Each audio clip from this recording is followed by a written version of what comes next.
Sahabat Kompas.com, berita terkait peringatan invasi Rusia ke Ukraina yang telah berlangsung selama 2 pekan menjadi kabar yang paling banyak dibaca dari kanal global Kompas.com. Selain itu, seorang pejabat Rusia dilaporkan mengajak AS kembali ke kondisi damai seperti saat era Perang Dingin. Adapun berita mengenai serangan udara Rusia yang menghantam rumah sakit bersalin di Ukraina pada Rabu 9 Maret 2022. Untuk lebih lengkapnya, berikut rangkuman berita internasional terpopuler terkait Rusia-Ukraina, edisi Kamis dan Jumat tanggal 10 dan 11 Maret 2022.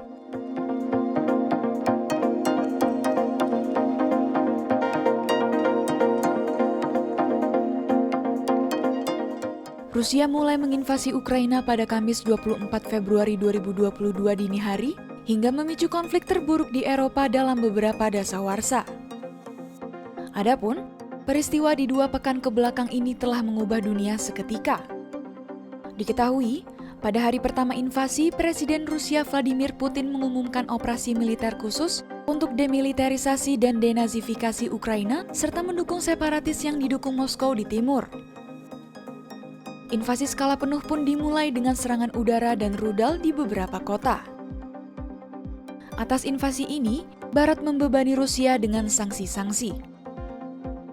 Hingga Kamis 10 Maret 2022, sekitar 2,2 juta orang telah melarikan diri dari pertempuran.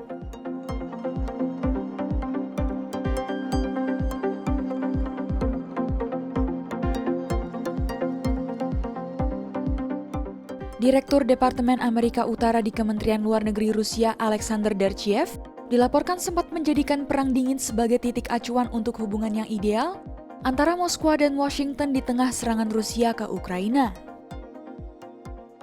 Ia menyerukan agar Rusia dan AS harus kembali ke prinsip koeksistensi damai, seperti selama Perang Dingin di mana ancaman perang nuklir menghantui relasi kedua negara.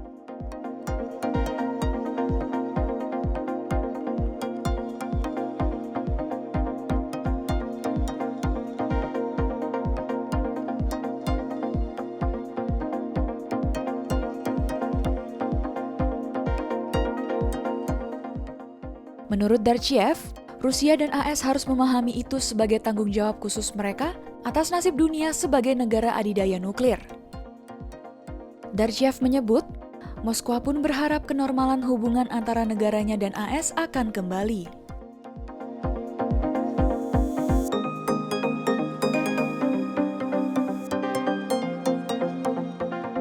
Anak-anak muda Ukraina lulusan jurusan Bahasa dan Sastra Indonesia dari Universitas di Kiev mengaku mendapat inspirasi dari perjuangan kemerdekaan dan Sumpah Pemuda Indonesia dalam melawan pasukan Rusia.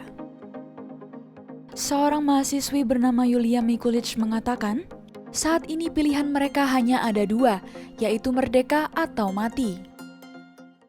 Seperti Anda sekalian, seperti semua bangsa Indonesia berjuang untuk kemerdekaan Anda pada tahun 1945, sekarang seluruh orang Ukraina berjuang untuk kemerdekaan kami. Merdeka atau mati, tidak ada jalan yang lain karena Ukraina sekarang berdarah karena propaganda Putin, karena agresi Rusia terhadap Ukraina. Yulia lantas memohon dukungan dari teman-teman di seluruh sudut Indonesia untuk ikut menyuarakan nasib mereka. Bersama rekan-rekan lulusan jurusannya, mereka mengangkat seruan Ukraina Merdeka melalui media sosial.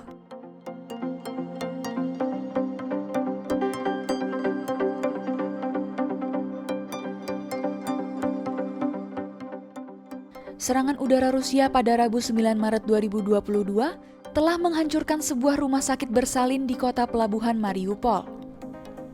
Sedikitnya 17 orang terluka dalam serangan tersebut.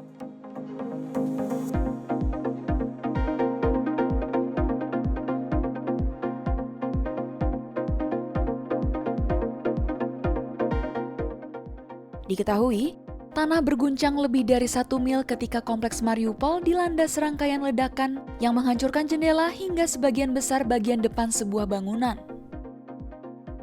Di halaman, mobil hancur terbakar dan kawah ledakan tersisa setidaknya sedalam 2 lantai. Presiden Ukraina Volodymyr Zelensky mengatakan bahwa ada orang-orang hingga anak-anak di bawah reruntuhan dan menyebut serangan itu sebagai kekejaman.